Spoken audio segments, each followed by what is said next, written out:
Señor les bendiga, mis hermanos. Vamos a ubicarnos en Proverbios capítulo 19. Proverbios capítulo 19. Vamos a leer varios versículos selectos sobre un tema o un punto central, una unidad de pensamiento. Vamos a leer Proverbios 19, versículos 5. Dice así: el testigo falso no quedará sin castigo, y el que habla mentiras no escapará. Versículo 9. El testigo falso no quedará sin castigo, y el que habla mentiras perecerá. Versículo 12.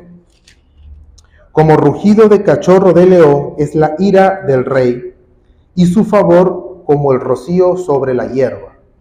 Versículo 15. La pereza hace caer en profundo sueño, y el alma negligente padecerá de hambre. Versículos 19. El de grande ira llevará la pena, y si usa de violencias añadirá nuevos males. Versículo 24. El perezoso mete su mano en el plato, y ni aun a su boca la llevará. Y los versículos 28 y 29. El testigo perverso se burlará del juicio, y la boca de los impíos encubrirá la iniquidad.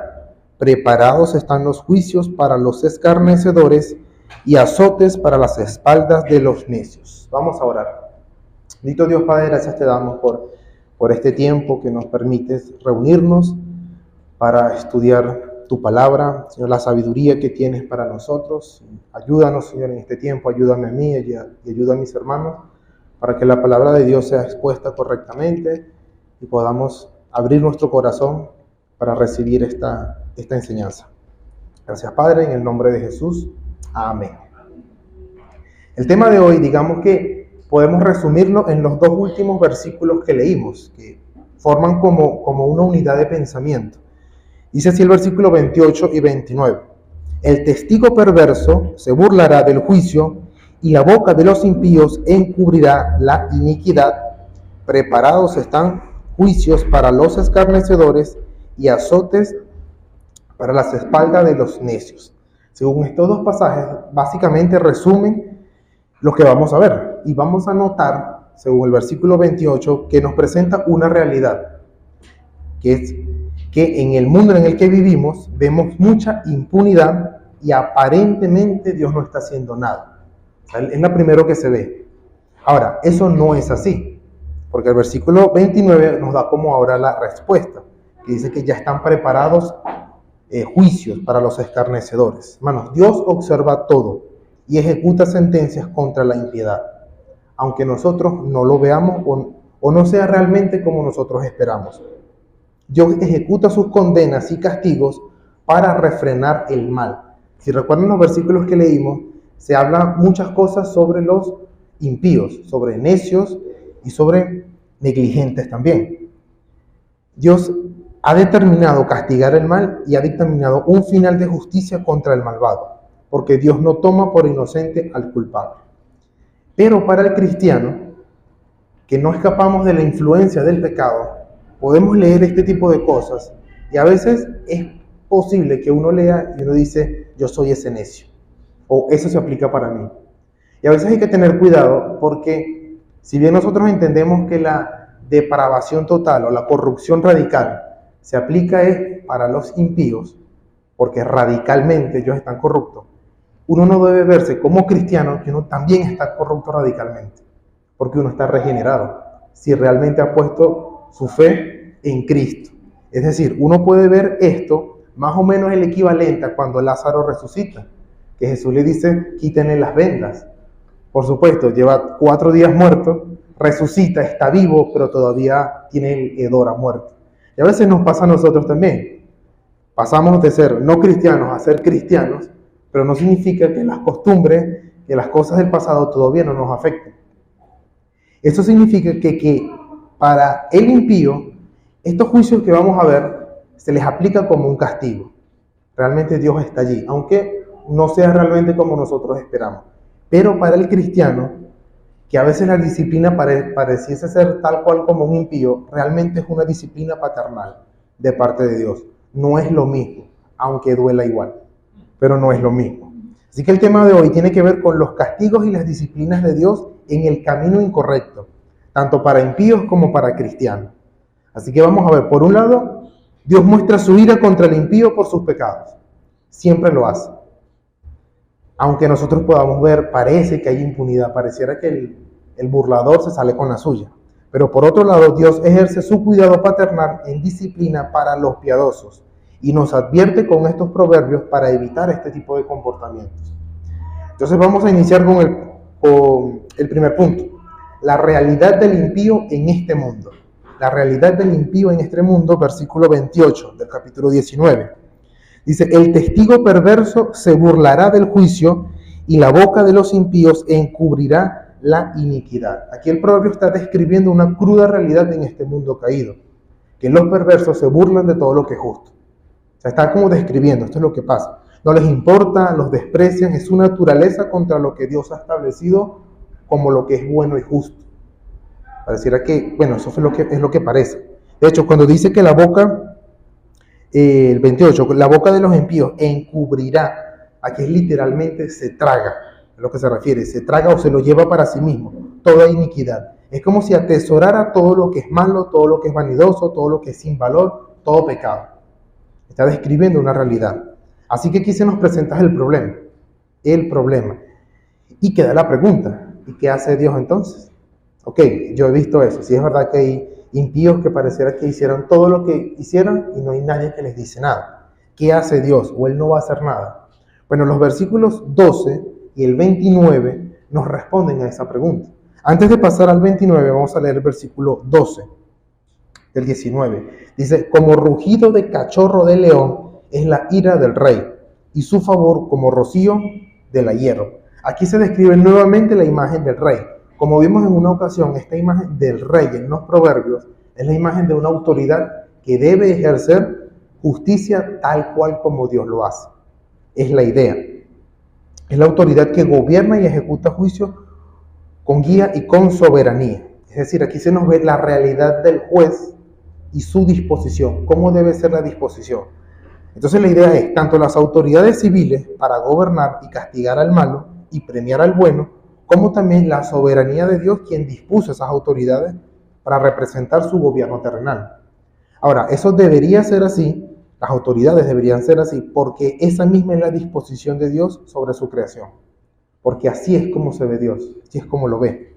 El Rey de Reyes y el Señor de Señores se ve así, como rugido de cachorro de león. ¿Usted se imagina un cachorro de león, ese rugido? Bueno, no, lamentablemente la Reina Valera no lo traduce correctamente, porque no dice, bueno, pero un cachorro me da ganas de acariciarlo más bien. No, la idea correcta o la imagen que da de cachorro de león es realmente el contraste con un león recién nacido y un león viejo, muy cansado. Cuando se habla de cachorro es un león en su plena juventud. Es decir, es algo fuerte, es agresivo y tiene muchísima energía. Entonces, así es la ira del rey. Es la imagen que quiere transmitir. Es la imagen de que da miedo y terror cómo Dios ve el pecado y cómo es su disposición. Y así deberían ser todas las autoridades con respecto o con lo que es lo malo. Por supuesto, no lo hacen. Y eso les va a traer o la ira del verdadero rey.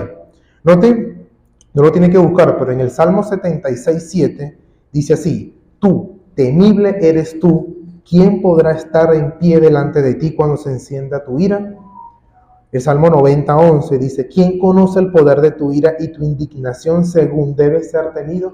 Todas esas son referencias a quién es Dios. Y el pasaje más conocido, Hebreos 10:31, horrenda cosa es caer en manos del Dios vivo. Así que tanto el Antiguo como el Nuevo Testamento se nos habla de que Dios no tolera el pecado, Él no le es indiferente. Como que, bueno, si ocurre eso, bueno, ojalá se calmen las cosas. Pues no. El contraste, en el versículo 12 dice, y su favor como rocío de la hierba, es la imagen de un acto de bondad y misericordia que procura la vida y el bienestar. Por supuesto, en estos tiempos, los sembradíos dependían mucho de las lluvias. Así que cuando caía la lluvia es como una muy buena señal, porque digamos que esa dependencia es un alivio al saber de que el cultivo y todas las demás cosas van a poder crecer. Ahora, aquí se nos muestra sobre la acción de Dios a favor del pueblo, tanto lo malo como lo bueno. El Salmo 72, 6 al 7, hablando de la aflicción del pueblo de Dios, pidiéndole a Dios la salvación, dice: descenderá como la lluvia sobre la hierba cortada, como el rocío que destila sobre la tierra, florecerá en sus días de justicia y muchedumbre de paz hasta que no haya luna. Así se habla de cómo es el favor de Dios, y así deberían ser las autoridades. Pero la imagen es que así es como Dios ve el pecado, porque Él es el Rey de Reyes. No es por nada, pero al mismo Señor Jesucristo también la alusión a un león se le atribuye a Él, el león de la tribu de Judá, precisamente para mostrar esa indignación, que Dios no es indiferente contra la maldad ni contra el que se burla de la justicia. El Salmo 2 es un salmo pues evidentemente mesiánico, y cuando se habla de cómo va a ser la retribución que va a ser el Rey de Reyes, dice el Salmo 2, 4 al 6, el que mora en los cielos se reirá, el Señor se burlará de ellos. O sea, si se burlan aquí en la tierra contra el Señor, la imagen, por supuesto, Dios no es así como un maniático que se va a reír en contra, pero es la imagen que va a tener el impío, porque se le va a revertir todo lo que ha hecho. Entonces, ok, esa es la imagen que tiene, o la disposición que tiene Dios. ¿Y qué hace Dios entonces? La siguiente pregunta. Versículo 29, el último versículo del capítulo 19. Aquí se nos muestra cómo es o qué ha hecho Dios. Versículo 29, preparados están juicios para los escarnecedores y azotes para las espaldas de los necios. Aquí vemos la resolución de Dios, el juez contra el impío en este mundo. Esta es una observación y descripción de lo que el proverbista ha visto que sucede, y nosotros también hemos visto cómo gente muy mala le termina pasando algo. Pero es una descripción inspirada por Dios que nos muestra qué pasa con la maldad en el mundo. Noten que dice que los juicios y los azotes están preparados. Y aquí literalmente es como algo que está erguido, como algo que está establecido o algo que está arreglado, como la idea más correcta, que Dios ya ha arreglado, ha coordinado, por así, o ha orquestado todos los juicios contra todos los males. La manera en cómo Dios ejecuta su ira contra el impío podemos verlo en dos aspectos. Y esto es importante porque a veces nos impacientamos cuando vemos que la maldad sigue adelante y nadie hace nada. Pero hay dos formas o dos aspectos en cómo podemos ver los juicios que hace Dios. Primero, en este presente siglo o en este tiempo. Y en segundo lugar, en el siglo venidero o al final de este tiempo. De las dos maneras. En este siglo, Dios ejecuta sus juicios de manera providencial. Es decir, como les decía, Él no es un maniático que apenas ocurre algo, va y lo castiga. Ocurre algo desesperado, castigando todo. No, Dios tiene sus propósitos y sus planes para cada uno. Y los juicios Dios los hace de la manera que Él mejor le parezca, de la manera más sabia. Y no siempre es como nosotros esperamos que sea. A veces queremos algo que se vea que ya está sufriendo, que se le parta la pierna por hacer algo así. A veces esperamos algo así. Pero Dios es mucho más justo y sabio en su juicio. Y por supuesto, en el siglo venidero, que es en la eternidad. Allí sí podemos decir que la sentencia es definitiva y absoluta. Todos los pecados de todos los pecadores que no se han arrepentido, Dios los va a cobrar. Hay una certeza absoluta de que al final Dios juzgará perfectamente a los impíos en el infierno. Así que digamos, en un sentido, el infierno es un acto de justicia de Dios para todos los impenitentes. Así que este doble enfoque de cómo Dios ejecuta su juicio nos ayuda para abrir nuestra mente, para tener una mejor perspectiva de ver el obrar divino en medio de esta aparente impunidad en este mundo y de cómo Dios castiga a los malos. Ahora, déjenme darle una ilustración de cómo es que Dios ejecuta según este pasaje, porque Dios ha preparado o ha arreglado todos los juicios y los azotes también. Imagínense que, bueno, usted no, el ejemplo no es muy bueno. Una persona va en un carro a muy alta velocidad en una carretera al borde de un acantilado, a muy alta velocidad. Esa persona ve una curva, ve la advertencia de que tiene que bajar la velocidad y no le presta atención y sigue de largo.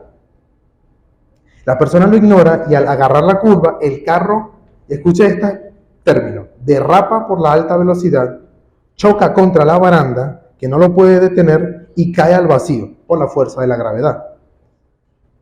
Ahora, Dios no está ahí pendiente, Dios no le ejerce el derrape a los cauchos por ir a alta velocidad. No es que no, los cauchos nunca derrapan, excepto cuando Dios ve que está haciendo una imprudencia. No, tampoco Dios debilita la baranda que está hecha para protección por un carro que va muy rápido. Dios no está haciendo ese tipo de cosas. Tampoco Él crea la gravedad que va a hacer que el carro caiga. O sea, si Dios no estuviera allí, el carro sigue largo en el aire. Y Dios es el que ejerce la gravedad. Ahora, todo este tipo de cosas lo coloco porque cuando estas cosas suceden, todas esas causas y efectos son consecuencias naturales por la propia acción que está haciendo el carro.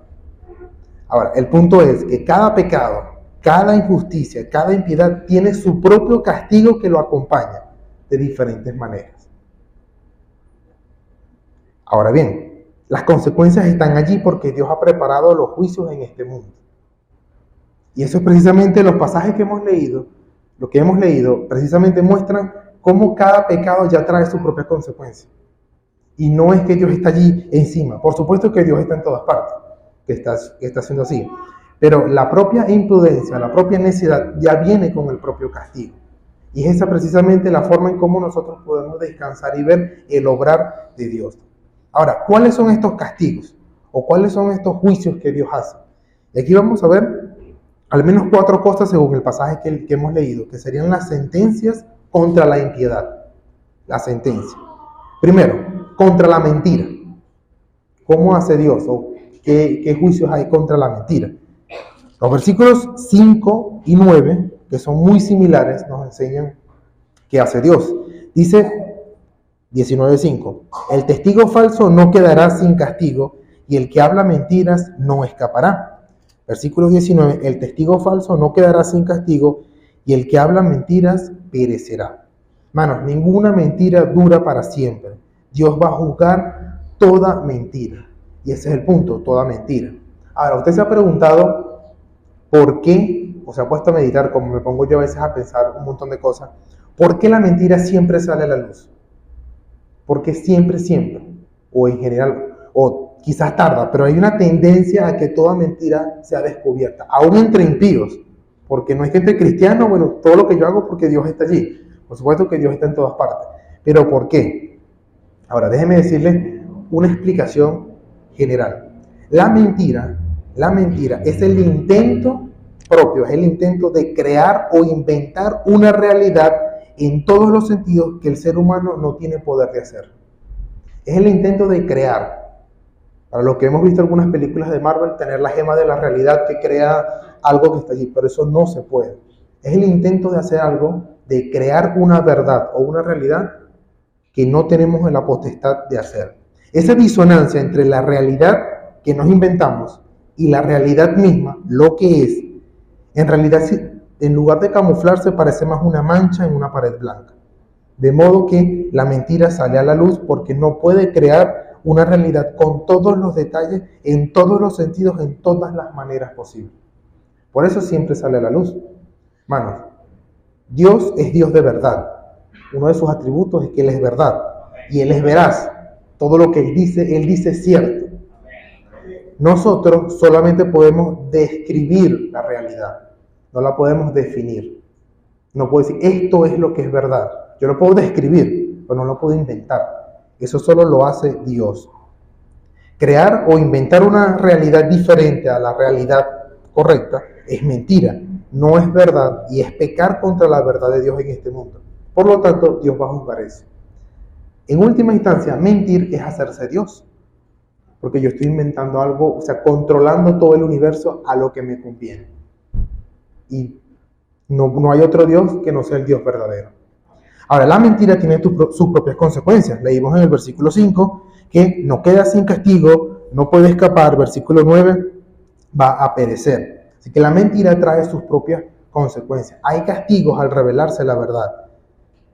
Y trae muerte en todos los sentidos. Primero, la mentira viene con el dolor contra el prójimo. Porque no se puede hacer una mentira para un bien. Aunque se digan esas mentiras piadosas. Pero realmente toda mentira es atentar contra el prójimo. La mentira no encuentra escapatoria, porque no es un camino verdadero. La mentira consume al que miente, por eso dice perecerá, y no lo deja en paz nunca, porque no hay verdad.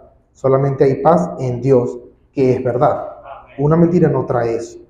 Así que este es, de hecho, es un llamado y una advertencia para tratar de ser los más sinceros que podamos, porque Dios mismo se va a encargar de que toda mentira salga a la luz. Ahora, ese es contra la mentira. Pasemos a otro punto. Contra la necedad y contra la imprudencia. ¿Dios castiga eso? Sí. Versículo 10. Versículo 10. Y nota interesante cómo lo plantea el proverbista. No conviene al necio el deleite, cuanto menos al siervo ser señor de los príncipes. Note cómo dice no conviene, o literalmente no es apropiado, o no le es de provecho, no es bueno, o no debería ser así, que el necio tenga deleite. Hermanos, Dios le priva o le impide al necio y al malvado que tengan un verdadero gozo o un verdadero deleite. No es porque Dios mira al necio y le provoca una falta de paz. No, es que la necedad y la imprudencia trae su propio castigo, que es la pérdida del verdadero deleite. O sea, el necio no disfruta su vida, no la disfruta. El imprudente tampoco. Ojo, puede disfrutar de placeres temporales, pero nunca un gozo y un disfrute completo. O sea, la propia necedad, la propia incapacidad de pensar correctamente ya le trae un mal de por sí. Le quita todo gozo, toda paz, todo verdadero disfrute. El necio cava y cava y cava y cava y nunca tiene un descanso o tiene un reposo. No importa lo que haga. Por eso es que a veces nosotros sufrimos cuando somos necios, porque no vamos a tener nunca paz hasta que realmente entremos en prudencia o estemos en sabiduría. La necedad trae consigo un sufrimiento, porque precisamente esa es la consecuencia, el sufrimiento. Por eso es el llamado de los proverbios a no ser necios, sino a ser sabios. Dios no está allí quitándonos la paz en todo momento, es que no la tenemos cuando no estamos actuando correctamente. Note que dice que tampoco conviene al siervo ser señor. Aquí la idea se relaciona con la cláusula anterior, que es un siervo que es necio, por supuesto, o la esclavitud a la necedad. Aquí se habla de una persona con esa mentalidad de servidumbre, que es esclavo por todo, incluyendo de sus propios deseos. No le conviene, no es apropiado que pueda gobernar bien, que es la idea. No tanto que llegue arriba, porque hemos visto gente que no sabemos cómo llega al poder, de la misma manera que no sabemos cómo un gato llega a un árbol. Bueno, pero aquí es que esa persona estando arriba no gobierna bien, no se le da, o sea, no es propio, Dios no le permite eso, pero no es porque Dios esté allí, voy a evitar que él tome buenas decisiones, es que su propia mentalidad no le permite hacerlo. Entonces Dios no le da el privilegio de gobernar bien a quienes tienen una mentalidad de esclavos. Dios no le permite tener más a quienes no pueden dominar lo poco que tienen. Aquí podemos ver un poco de cómo se aplica con nosotros. Si con la mentira Dios también hace salir a la luz para que no andemos en eso, también cuando no somos diligentes con lo poco que Dios nos ha dado, Dios tampoco nos va a hacer subir más allá de lo que podamos, tener. Ahora, no se aplica en todo sentido a cualquier siervo, porque la misma sabiduría premia al siervo prudente y al siervo que es sabio. Eso lo vimos en Proverbios 17, que dice, el siervo prudente se enseñoreará del hijo que deshonra, y con los hermanos compartirá la herencia. De hecho, precisamente porque un siervo en su capacidad no tiene esa capacidad de llegar, ese proverbio es la ironía total, bastante irónico. O sea, un siervo prudente va a estar mucho más encima del hijo del que va a heredar que realmente deshonra. Pero sí rechaza a los siervos negligentes y necios para ser quienes gobiernan. Sí los rechaza. De hecho, el Proverbios 30, note cómo él repite la misma idea, Proverbios 30, 21 y 22. Dice, por 3 cosas se alborota la tierra, y la cuarta, por ella no puede sufrir. 22, por el siervo cuando reina, y por el necio cuando se sacia de pan. Es la misma idea. Cuando el siervo cuando se sacia de pan. Así que podemos ver lo que pasa cuando los que no saben gobernar llegan al poder y por su mentalidad terminan en destrucción. Al final no conviene. no es apropiado a lo que se refiere. Así que Dios también castiga por la propia necedad, no le permite disfrutar. Y noten que así es como Dios castiga. Usted puede ver a alguien que crea que se la sabe toda, pero esa persona internamente está bajo la ira de Dios, está sufriendo. Quizás por eso lo trata mal a usted, o trata mal a todo el mundo, porque no tiene paz. Número 3, contra la pereza y la negligencia.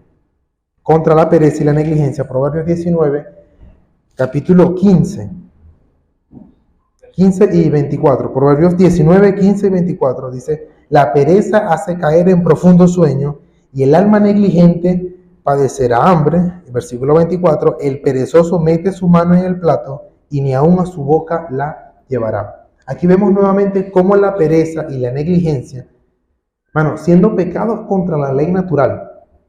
La pereza y la negligencia, ambos son pecados contra la ley natural, porque Dios nos hizo para trabajar. Es parte de nuestra constitución, de nuestro diseño. Y no hacerlo es ir en contra de Dios. Hay un chiste que dice que la pereza es el mejor de todos los pecados porque no te permite cometer otro.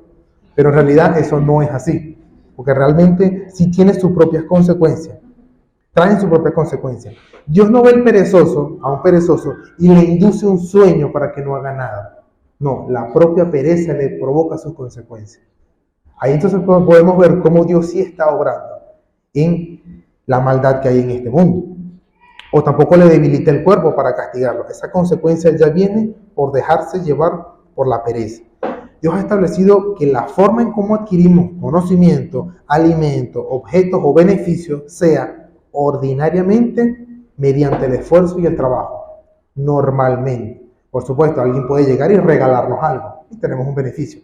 Pero ordinariamente Dios ha establecido, ha arreglado el universo y a los seres humanos para que trabajando obtengamos cosas.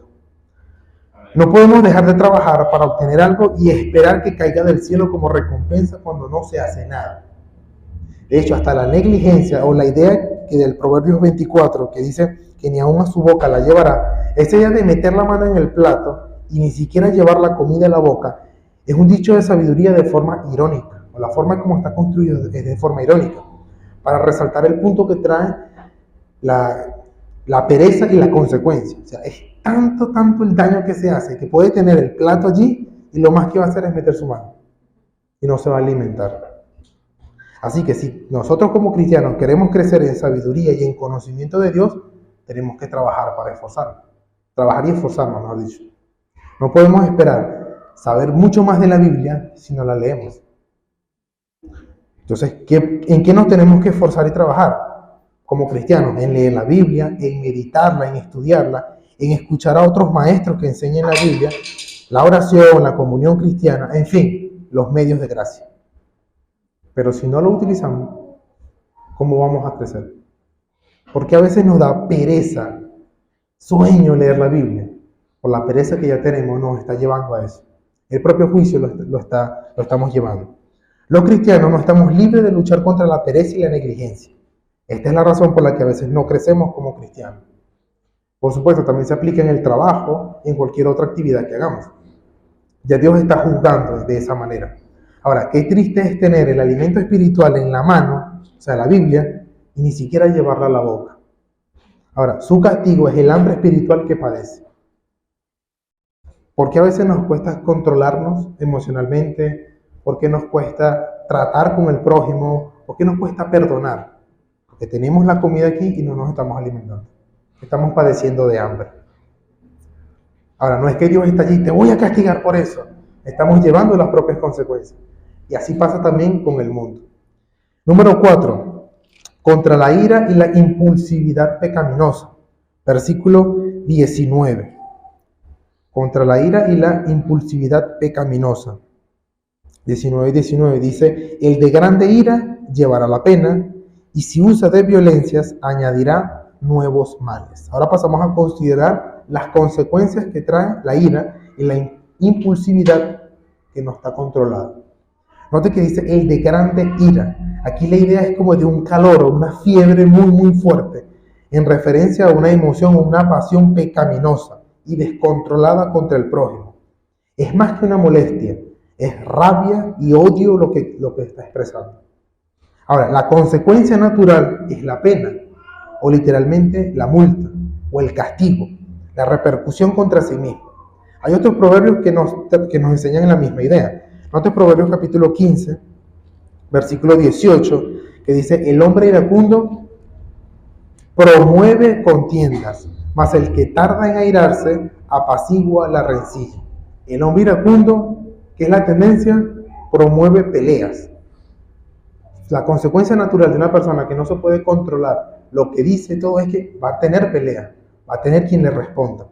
Proverbios 22, 24 y 25, no tengo otro punto, dice: no te entremetas con el iracundo, ni te acompañes con el hombre de enojos, no sea que aprendas sus maneras y tomes lazo para tu alma.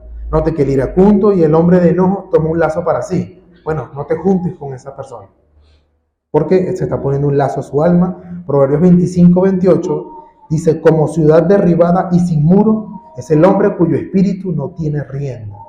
Como una ciudad derribada y sin muro, por supuesto, en un contexto donde hay guerra, es el hombre cuyo espíritu no tiene rienda. Entonces, la contienda le sigue, necesariamente es producto de esa ira, y es la pena que recibe. La pena puede ser para sí mismo o para los más cercanos, para la familia. Así, a veces es complicado, pero si uno quisiera lanzársela del gran héroe, del vaquero, y poder, bueno, si me dice algo yo se lo voy a decir, y lo que sea que me diga se lo voy a responder. Y uno no sabe si esa persona tiene un amigo, que va y le termina unas consecuencias. Quizás no para uno, pero sí para la familia. ¿Todo por qué? Porque Dios está allí impulsando, voy a traer este mal. No, la propia ira, la propia contienda, la propia ira trae contienda y no sabemos medir ese tipo de cosas. Pero también trae falta de paz o intranquilidad por ese propio castigo, como por haber abrazado a la ira. O sea, la propia ira no te deja tranquilo. Y si más lo alimenta, menos tranquilo vas a estar.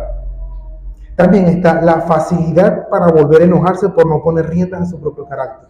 Por eso el pasaje que leímos, que como ciudad derribada y sin muros, es el hombre cuyo espíritu no tiene rienda. Bueno, va a ser muy fácil que se vuelva a irritar. Si es una persona que siempre le da rienda a su enojo, a su ira, pues cualquier cosa lo va a enojar. Ese va a ser su castigo. Cualquier cosa lo va a enojar. ¿Por qué? Porque es la consecuencia que trae ese tipo de actitudes.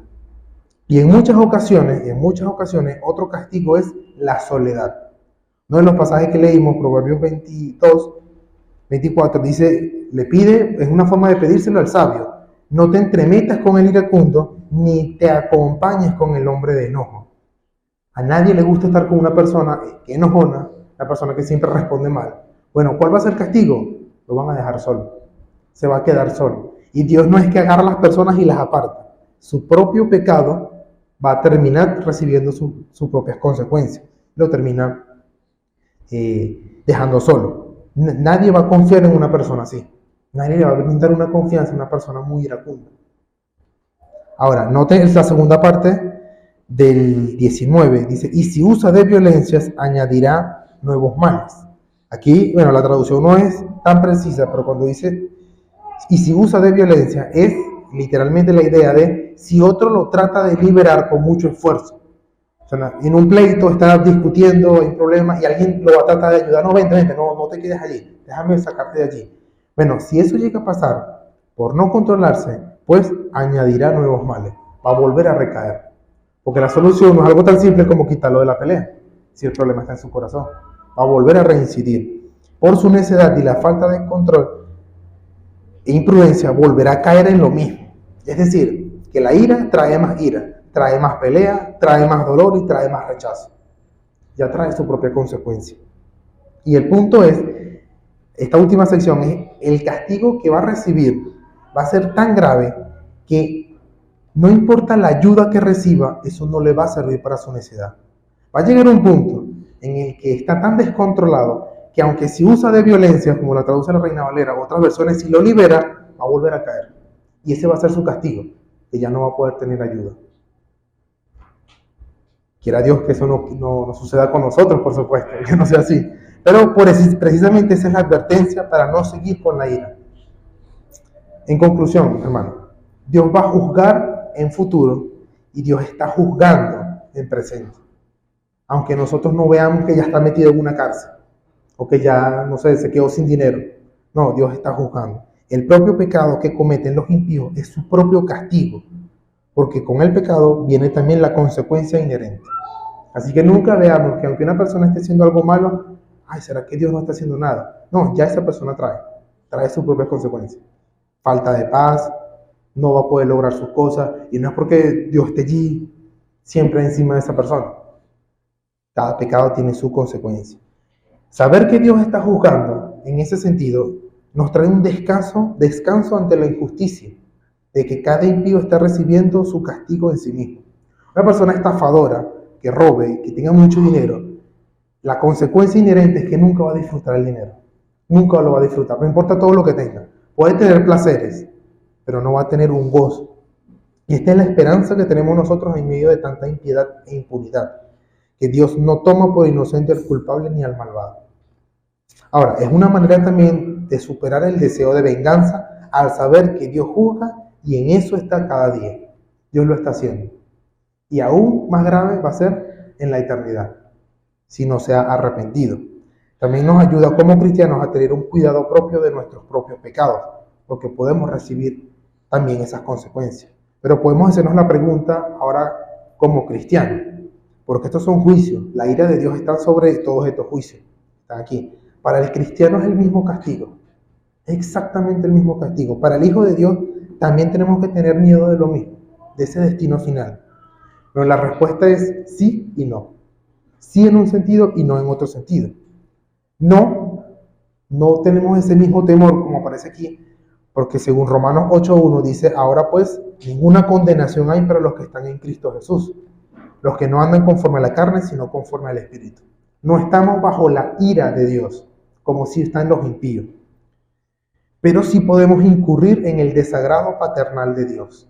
Eso sí lo podemos hacer, que nos lleva a la disciplina, para la corrección y para hacernos volver al camino correcto. Porque Dios sí santifica a su pueblo, a la iglesia, y a veces lo hace dejando que las consecuencias de tales pecados nos afecten. Eso sí, pero de tal manera que solo es por su cuidado paternal y para nuestro bien. En eso sí podemos descansar. Sí, una persona puede tener problemas con la mentira. Bueno, le van a llegar consecuencias, pero podemos descansar de que es el cuidado de Dios para hacerlo rectificar, para hacerlo volver. Vamos a terminar con Hebreos, capítulo 12. Hebreos capítulo 12, versículo 5 en adelante.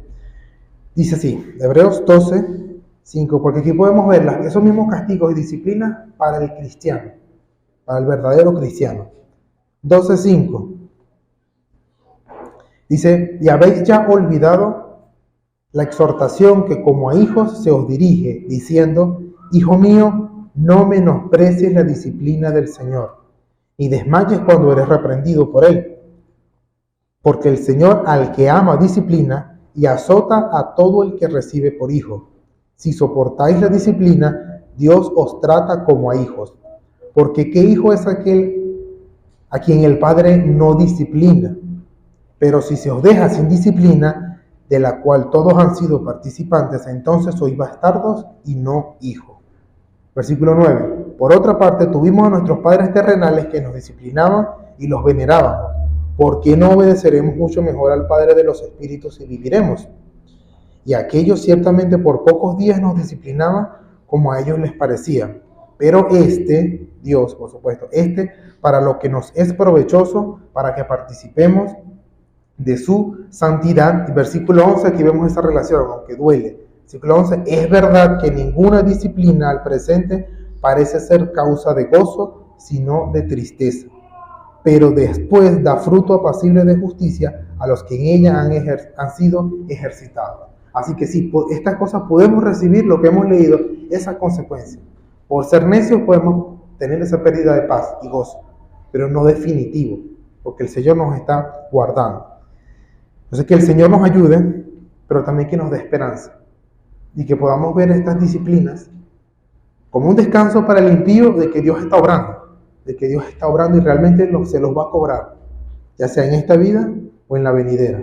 Pero para nosotros no decir, bueno, eso no es conmigo, No, sí puede ser con nosotros, pero tampoco es una sentencia definitiva de muerte. Es de hecho el cuidado de Dios que nos permite recibir esas consecuencias para volvernos otra vez al camino. Entonces, que esa sea nuestra oración y que tengamos un mejor enfoque a la hora de ver los castigos y las disciplinas que hace el Señor. Amén. Vamos a orar. Dios Padre, gracias te damos por este momento que nos das, por estudiar tu palabra, porque nos recuerda, Señor, de que tú sigues obrando en este mundo, sigues castigando la maldad y a nosotros nos estás guardando, Señor, aunque recibamos consecuencias por nuestra propia impiedad. Guárdanos, Señor, y que este tiempo, Señor, sea para poder pedir en oración que no caigamos en este tipo de males y que nos guardes para no sufrir estas cosas. Pero si tenemos que pasarlas, tenemos que sufrirlas como consecuencia de nuestras malas acciones, te pedimos, Señor, que nos ayudes a soportarlos como hijos tuyos, sabiendo que realmente es para nuestro bien, realmente es para nuestro cuidado, Señor. Guárdanos, Señor, en el nombre de Jesús. Amén.